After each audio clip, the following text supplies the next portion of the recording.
उन्होंने निवेदन कहो प्रभु अब हम ज़्यादा टाइम तक यहाँ रुक नहीं सको, बस आज्ञा करो। नाथ कहीं हम के ही मग जाए, हमको मार्ग जो हम ए रही 14 वर्ष हमको यहाँ व्यतीत करण छे, कोई सुंदर मार्ग हमको बता दियो। कहाँ जान छो हमको जान का छो प्रभु। भरद्वाज मुनि को नहीं, आप तो हद है महाराज। प्रणाम करो वो तो ठीक छी, गृहस्थ आश्रम में दर्शन करा, हमार दगड़ बैठी सत्संग करो उलो ठीक छी, पर दुनिया के जो मार्ग बतो नहीं वो मीठे मार्ग पूछण लग रही कि नाथ कहीं हम कहीं मग जाए, हम कहाँ जो हमको बताओ। लेकिन भरद्वाज मुनि समझ गई कि परमात्मा लीला करण लग रहे हैं, और इस लीला में एक पात्र मुगला बरण छु महाराज। ये लीजिए भरद्वाज मुनि को, रघुवर तुम बिल्कुल चिंता नहीं करो, है ना, बिल्कुल चिंता नहीं करो। रामजुल को हम का गणी कष्ट नहीं देना चाहते, है ना। हमारा जो आवागमन चु हुई वजल कोई संतों को तकलीफ न हो महाराज, उन्हें भजन में कोई व्यवधान न हो, बस यो हम बिल्कुल नहीं चाहते। ये लीजिए तुम हमको केवल मार्ग बता दियो बस। भरद्वाज मुनिजुल को अम्मी तुम लगा 4 ब्रह्मचारी भेजनी।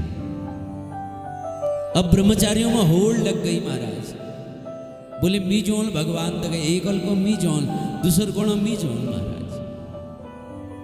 गुरुजी हम बतौन राम जी को बाट।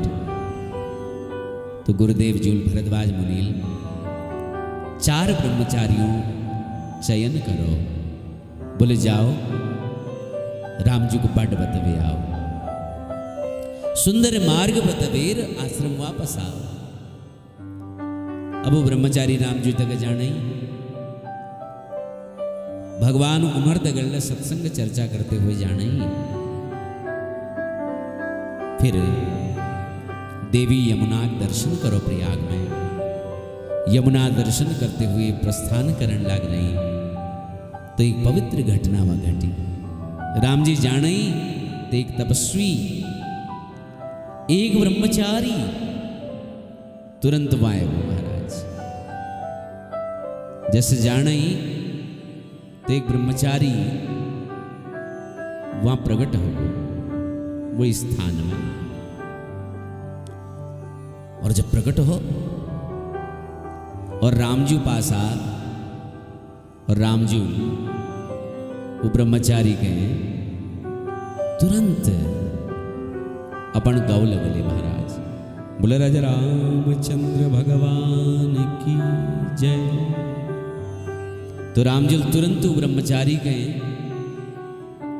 अपन गौ लगले महाराज। बड़ा सुंदर वर्णन रामचरितमानस में छु महाराज।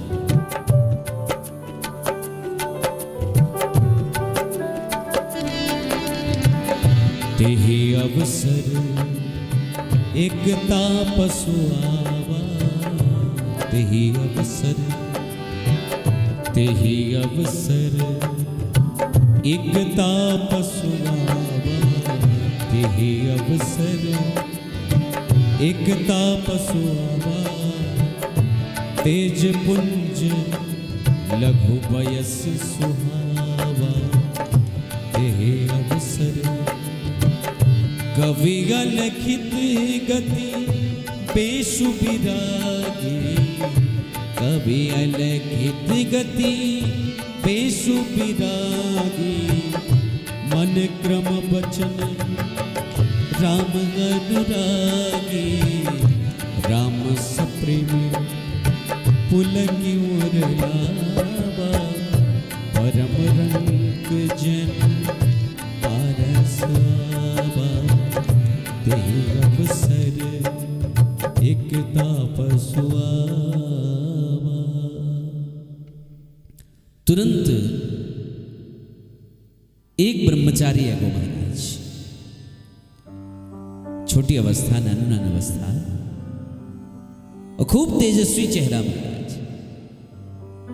यस लागणो कोई बहुत ठुल तपस्वी अनल महाराज। वी की स्थिति को वर्णन कर सको कवि अलखित गति, है ना। गोस्वामी तुलसीदास जी लिखने ठुल ठुल कवि कोविद ले वी की स्थिति वर्णन नहीं कर सके। यशो तपस्वी ऋषि भगवान उपासमा। अच्छा सुनो, न राम जी के बुलाई न वो ऋषि के बुलाई। रामजू पास आ और रामजू झट से उको उठवेर अपन अंक पट्टी लगे दी, गऊ पट्टी लगे दी। और जैसे भी राम जी के प्रणाम करो तो राम जी लोग गऊ लगली। और यश प्रतीत हो मानो प्रेम परमार्थ दो, मानो प्रेम और परमार्थ दुइया आपस में मिलन लग रही महाराज। मिलत धरे तन कह सबको, देखने वाले दिखने लग रहे हैं कि परमार्थ और प्रेम आपस में दोनों मिलन लग रहे हैं। अब कुछ लोग कोनी भैया ये ऋषि कोची तुलसीदास जी ये एक नाम नहीं दिरो रामायण में है। कौन कोची महाराज हो तपस्या? कोई गांव भैया क्या मालूम हनुमान जी आ गई, परंतु रामचरितमानस जी बात यदि देखूं तो हनुमान जी प्रवेश किष्किंधा कांड में हो महाराज। वे पहले हनुमान जी तुमको प्रत्यक्ष रूप में दर्शन उन्होंने नहीं मिला, प्रवेश नहीं मिला। कोई गांव भगवान शंकर जी, तो यदि वो भगवान शंकर जी तो मिकल आगू तो शंकर जी को यो रूप में होने आवश्यकता के छी। शंकर जी तो अपने प्रत्यक्ष स्वरूप में एक शख्स। एक संत ये एक बहुत सुंदर भाव बतौनी कि जो तपस्वी वहां रची ने वो साक्षात गोस्वामी तुलसीदास जी जी है ना। बोले अरे गोस्वामी तुलसीदास कैसी है गाय? बोले ये तो कलयुग में प्रकट होगी और यह प्रसंग तो त्रेता युग छू। तो संत जी बहुत सुंदर बात कहे। बोले महाराज गोस्वामी तुलसीदास जी रामायण जी कास्त भिन्न भिन्न स्थानों में लिखे नहीं। रामायण जी रचना उन्होंने केवल अयोध्या में नहीं करी, अयोध्या में करी, चित्रकूट में करी। और जो समय में यह वर्णन हरची ने यो प्रसंग लिखण लाग रहे गोस्वामी तुलसीदास, उस समय वो जमुना तीर में छी महाराज। प्रयाग बटी चित्रकूट जानीवल मार्ग मर बैठ गए लिखण लाग रही। तो गोस्वामी तुलसीदास जब रचना लिखण लाग रही, रचना करण छी, रचना करते करते उनको लागो कि राम यहीं बटी निकलने लाग गई है ना। रचना करते करते विचित्र और चिंतन बढ़ो और गोस्वामी तुलसीदास स्वयं को रोक नहीं सके और एक तरफ बटी अंतरंग रूप में गोस्वामी तुलसीदास जी उस लीला में प्रविष्ट है महाराज। हाँ, और प्रविष्ट हवेर उनको लागो जब 4 ब्रह्मचारी जानी तो मिकल नहीं जा सकन है। और तुरंत कलयुग बड़ी त्रेता युग में मानसिक स्वरूप बड़ी पहुंच गई महाराज। अच्छा कबत्ते यश लागू ने कहा सुनाते सुनाते मिकला लागू कबत्ते कबे राम कथा सुनाते हुए लागू मीत छन के वट। ये भाव ऐजा कबत्ते यश ऐजा कबत्ते हम जन्मोत्सव बनोणु, जन्मोत्सव हम कहाँ लहूँ, राम जन्मोत्सव काथ में हूँ, हम कहीं लहूँ, लेकिन हमको लागू हम तो अयोध्या में छन। कृष्ण जन्मोत्सव में हम कहीं ल भागवत कथा में हूँ, तो वहाँ आनंद बनाते बनाते हमको लागू मैं वृंदावन में छन, मैं ग्वाल छन। ये भाव है जा। तो मानसिक रूप में मानव गोस्वामी तुलसीदास जी वहां पहुंच गए महाराज। और बुलाण के मतलब छी महाराज, बुलाण तो छे ना राम जी तुरंत अंक में भर गए। तो असंभव के नीचू। और गोस्वामी तुलसीदास जी पहली का लिख रहा कि क्वचित अन्य दो पे कहीं कहीं मील अपन मन भावों के लिए प्रस्तुत कर रखो महाराज। बड़ा सुंदर लीला, साक्षात प्रेम भगवानों तो मिलन लाग रो महाराज। ये परमात्मा लीला छु महाराज, यहाँ के असंभव नहीं छु।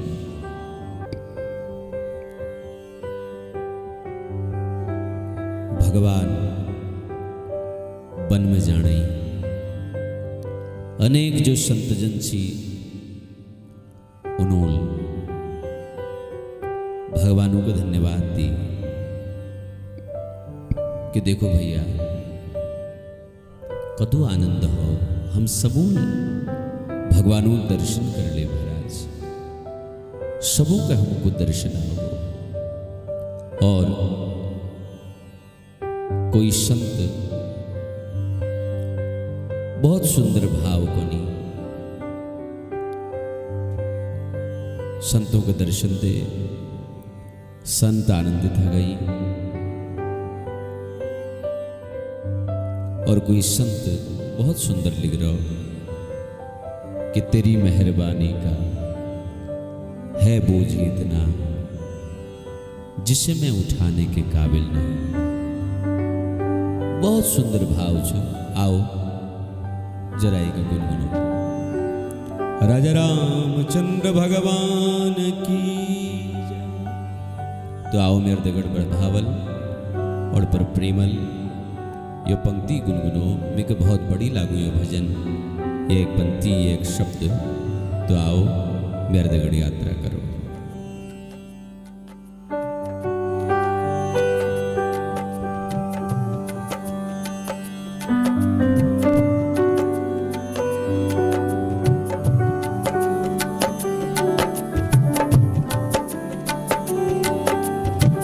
तेरी मेहरबानी का है बोझ इतना जिसमें उठाने के काबिल नहीं हो। तेरी मेहरबानी का है बोझ इतना जिसमें उठाने के काबिल नहीं हो। मैं आ तो गया हूँ मगर जानता हूँ, मैं आ तो गया हूँ मगर जानता हूँ, मैं सिर को झुकाने के काबिल नहीं हूँ। तेरी मेहरबानी का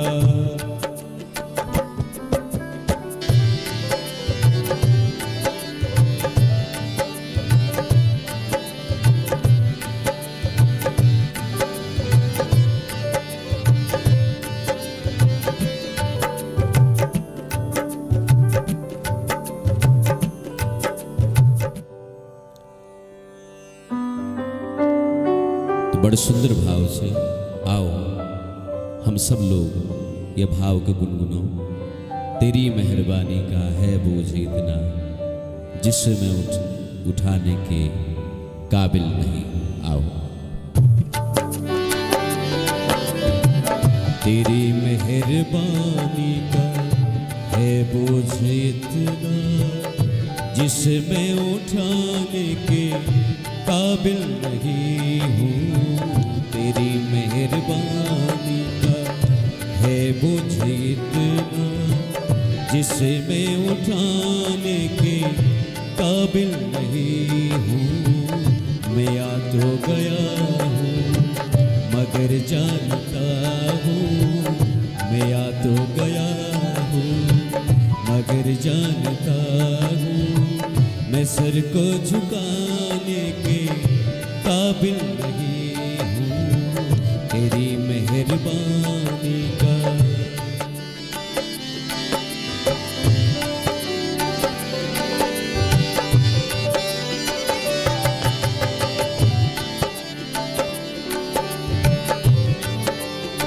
ये माना कि दाता हो तुम कुल जहां के, मगर कैसे झोली फैलावों में आके ये माना कि दाता हो तुम कुल जहां के, मगर कैसे झोली फैलाओ में आके।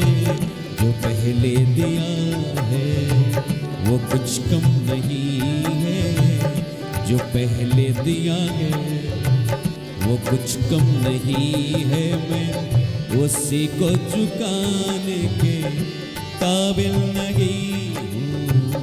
तेरी मेहरबानी का है बोझ इतना जिसे मैं उठाने के काबिल नहीं हूँ।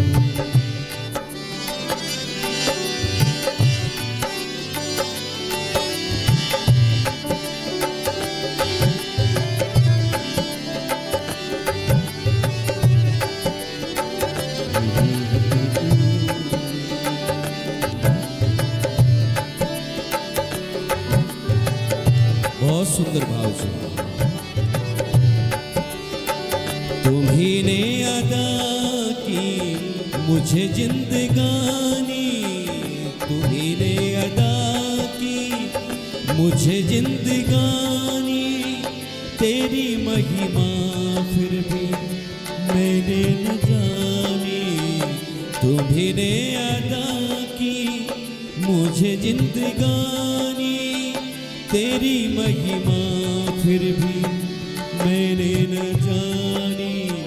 कर्जदार तेरी दया का हुई मैं, कर्जदार तेरी दया का हुई मैं। मैं कर्जा चुकाने के काबिल नहीं हूँ। तेरी मेहरबानी का है बोझ इतना जिसे मैं उठाने के काबिल नहीं हूँ।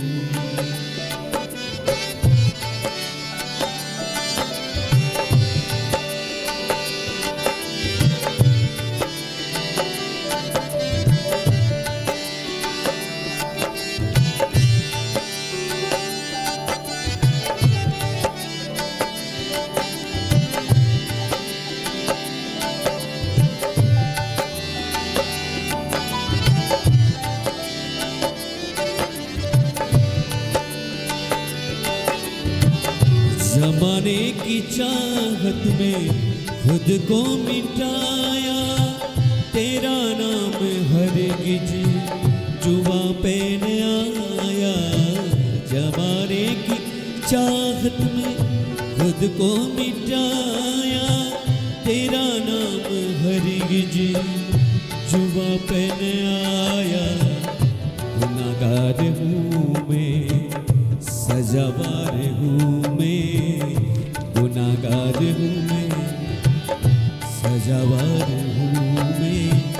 तुम्हें मुँह दिखाने के काबिल नहीं हूँ। तेरी मेहरबानी का है मुझे इतना जिसमें उठाने के काबिल नहीं हूँ।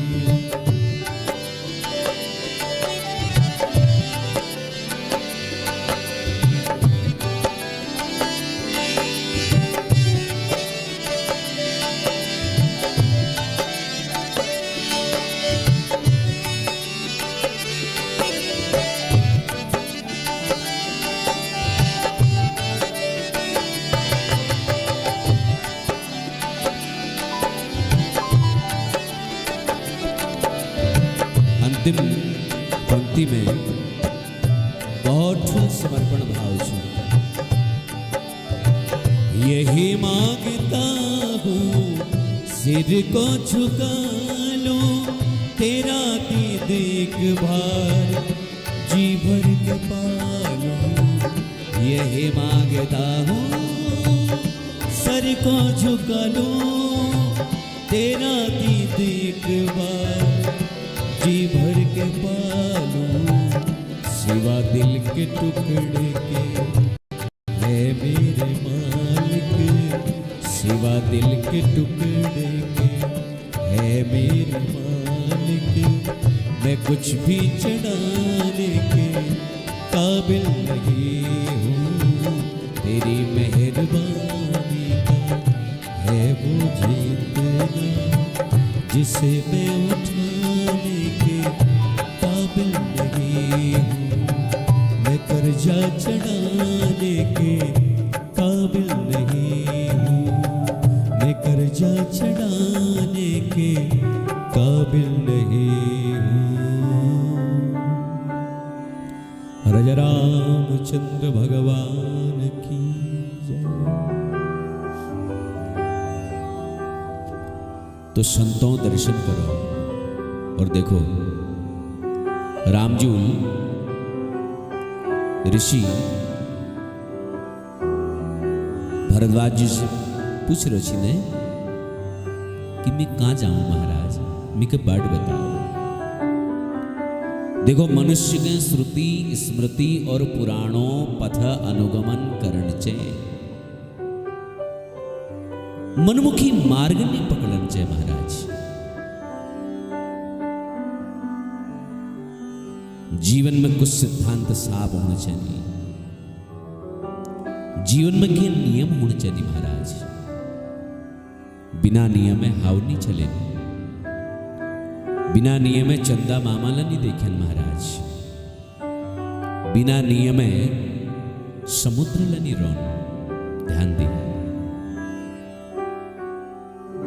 सब कुछ नियमबद्ध छो,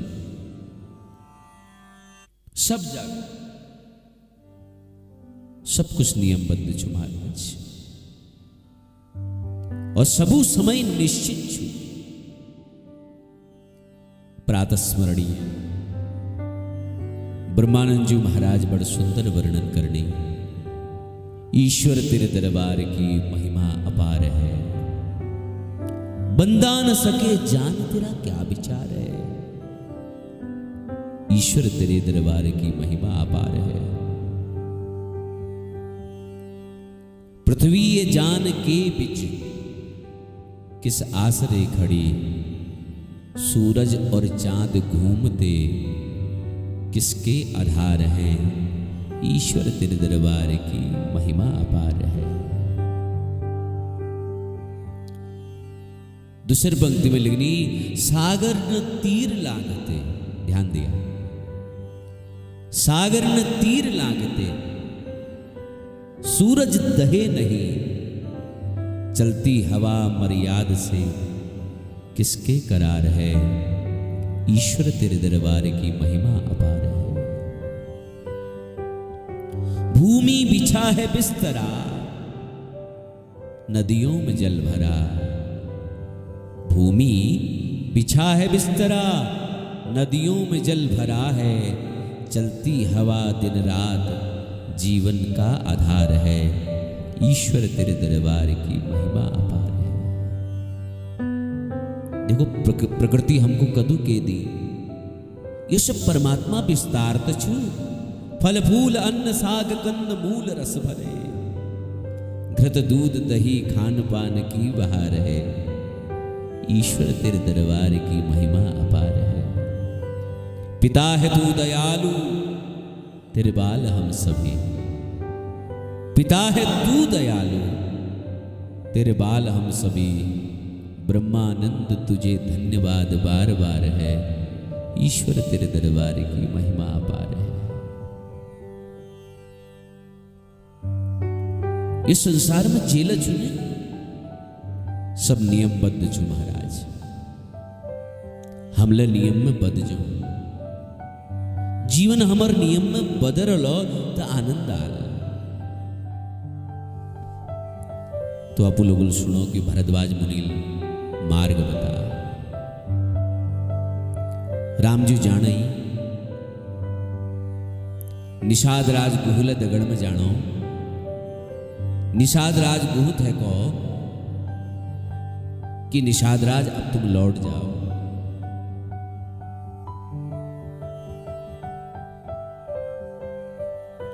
निषाद राज को प्रभु जरा आई हेटली तुम दग जरा। भगवान उनको ना तुम जाओ। निषाद राजगुरु कोण ना प्रभु जरा जरा आए चल्यो, जरा आए हेटले तो मुद गए। प्रभु जरा कठोरताल को दृढ़ताल को निषाद राज तुम हमार मित्र छा, पर मैं के लागू अब तुमको आगे नहीं जाना चाहिए। निषाद राजगुरु उदास मनल लौट बेर प्रस्थान करने लग रहे हैं। भगवान राम जो वनवटी निकलन जाने, आप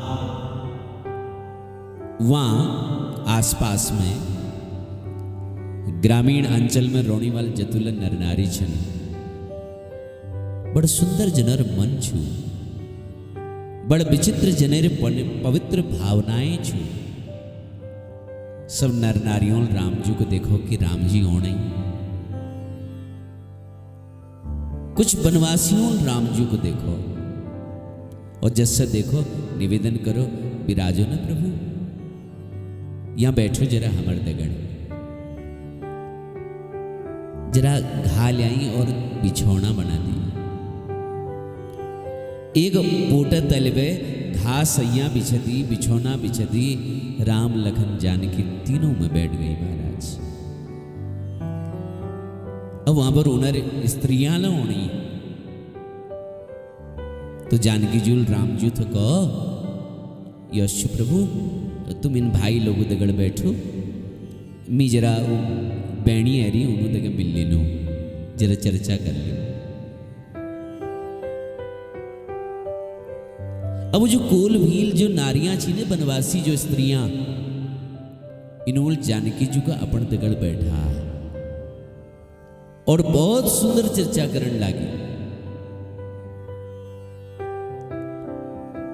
कई लोगों को पत्त छुदू कोणी कैकैल भोल नहीं करे, का सुंदर सुकुमार छन और वन में भेज दे महाराज, कदू ठुला अन्याय करो।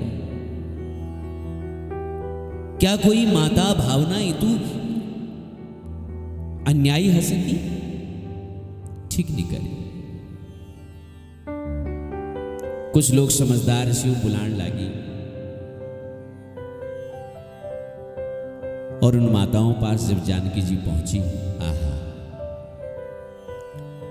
इन माताओं को, माता हे रानी तुम नौगझन मान्या, हम लोग बनवासी छन बनमरो, यदि बुलाण बखने हमार मुखबे के आदरणीय बात निकल गई कि लेकिन हमको शब्दों ज्ञान नहीं छू, हम पढ़ी लिखी नहीं छन, अनपढ़ छन, अशिक्षित छन, बनवासी छन, तो के आदरणीय बात निकल जाओ तो तुम हमको क्षमा करिया। पर एक बात तो मुझे पूछण छू हमूल, हम पूछ सकनो? माता जानकी प्रसन्न है गई, बोले भैया मी जनक महाराज जी चेल छन, यो सब मिथे पूछाल जब तो शायद आत्मज्ञान आत्मचर्चा बात पूछा कि पत्तो कोई शास्त्रीय बात पूछ लियो, और देखो 1-1.5-2 घंटे तो मिला प्रवचन करे सकनो, मिते जनक महाराज जी चेल छन महाराज है ना। तो उन्हों बड़ी एक नारी सीता जो थे सस्नेह पूछण लागी कि सीता जी के कोटि मनोज लजावनिहारे, के सुमुखी कहूँ को आई तुम्हारे। देवी हम तुमसे एक बात पूछना चाहूँ। बोले बताओ, बोले हमारे जो पुरुष लोग बैरी ने इनर बीच में करोड़ों कामदेव को लज्जित करने वाले जनर श्याम वर्ण शरीर छन, वो तुम्हार को छन। जानकी जी हंसी, बोले मील सोची कि ये लोग कोई वेद वेदांत चर्चा कर, मी तो महाराज जनक महाराज जी चेल छन ने, जो जनक महाराज जी वहां वेदांत पाठशालाएं चली महाराज, जनकपुरी में सफाई करनी, फूल वाले, माली, कामदार, सब वेदांत जाननी।